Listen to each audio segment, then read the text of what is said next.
Am I live? Oh, I'm live. Good morning. I don't think I'm able to take myself seriously. My name is Andrea Oram, and it's my birthday today, so I figured I'd be kind of silly because, hey, I got this cool, cute little blanket guy for my birthday, and I was like, I gotta do this, especially for the topic today, because the topic today is all about fun while getting the voice ready for singing in tune, and 4 tools to use if struggling to sing in tune for yourself or your students if you're a music teacher. So let's get into it today. If you haven't met me or just met me, my name is Andrea Oram. It is so good to have you with me today. And I would love to hear in the comments as I'm talking, what is your favorite tool of these tools? And which one do you want to use first? And because I love getting interaction with people, and I can put you up on screen if you are interacting in the video with me. So that's sort of fun. But anyway, our first tool is maybe my favorite. I don't know. I don't have favorites. I actually have tons more tools than just 4. And I'm adding how to use those kinds of tools in the music leadership method course. But anyway, this might be my favorite tool. It's called a slide whistle. And really what we're doing is we're getting the voice used to going up and down. Because if the voice doesn't want to access certain pitches, then you can't obviously sing those pitches in tune while you're trying to sing. So you have to access the pitches first before you can actually use them in the context of a song or a warm-up or something like that. So here comes our slide whistle. I make sure that students don't use their whistling, but their actual singing voice, okay?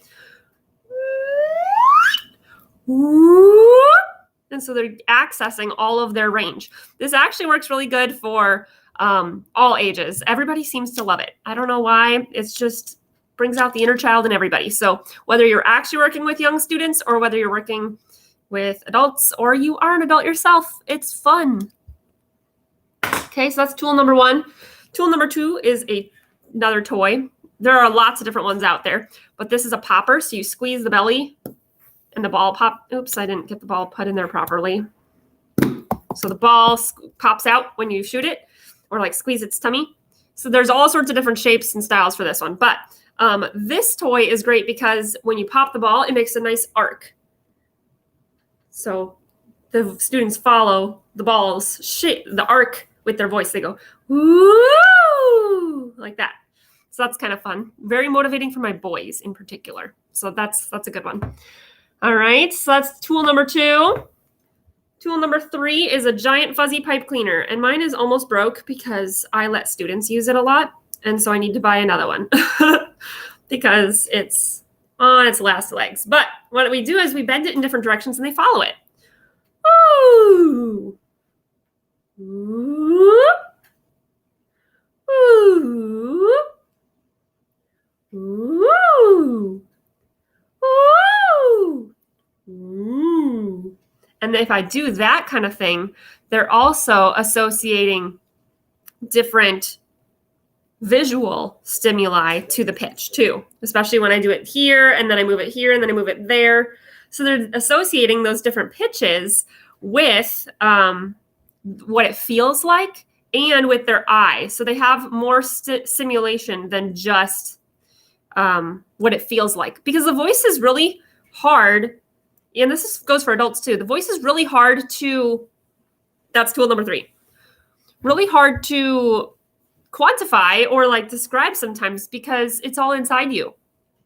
And it's all about feeling and imagining certain things. And so it can feel really out there for some people, really like, oh, I don't really understand it. Like, I don't know how to find it. I don't know what that's supposed to, how am I supposed to experience that kind of stuff. And so if you can use visual or tactile tools that people can use to feel it, experience it in a different way, sometimes that can be really useful. And this is fun because, yes, I do let students use it. And so then, except for tying it in a knot, they're not allowed to tie it in a knot. But they'll bend it in all sorts of shapes, and then they use their finger, and we all follow it. And so it's really motivating for them, too, to be able to do that. I also do let students use my shark popper. And for obvious reasons, I'm the only one who uses the slide whistle. But sometimes I'll have students pretend to do the slide whistle, and they'll go like this, and they'll use their pretend slide whistle, and then everybody else will echo them. So that's kind of a fun way to get them involved, even though you can't let them use your slide whistle. So those are our first 3 tools. Our last tool is another cute one. Little owl puppets or other finger puppets that make sounds. So for example, owls go hoo-hoo, hoo-hoo, right? That's accessing the head voice in particular. That's really useful for us. So I'll have students echo his hooting sound. I also use owls for a lot of other things, which I talk about more in the music leadership method. But that's one of my favorite uses for our little owl friends. And my students love snow. I have another owl that they named Scuffle. So I have all sorts of little fun tools to help students access the parts of their voice that they really need to be able to succeed in singing in tune. And once they're able to access those parts of their voice, it's way easier to help them get to that point when they're in the context of like a warm-up or a song.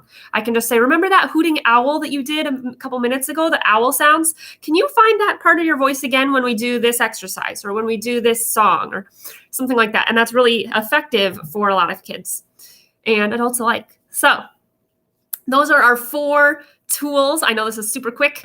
And I have more tools in the music leadership method, but I'm really curious to hear, what is your favorite tool of those 4 that I shared?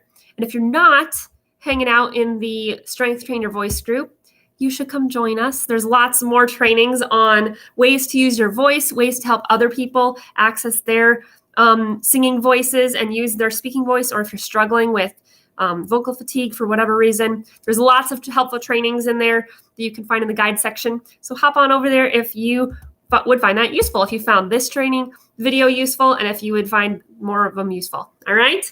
But have the best rest of your day. I was able to stay serious while I did my live. Look at this with this crazy, cute, like birthday present of mine. So I hope you have the best day. I know I will have an awesome day for my birthday and with my, crazy dog ears. So I'll catch you again tomorrow morning. Bye for now.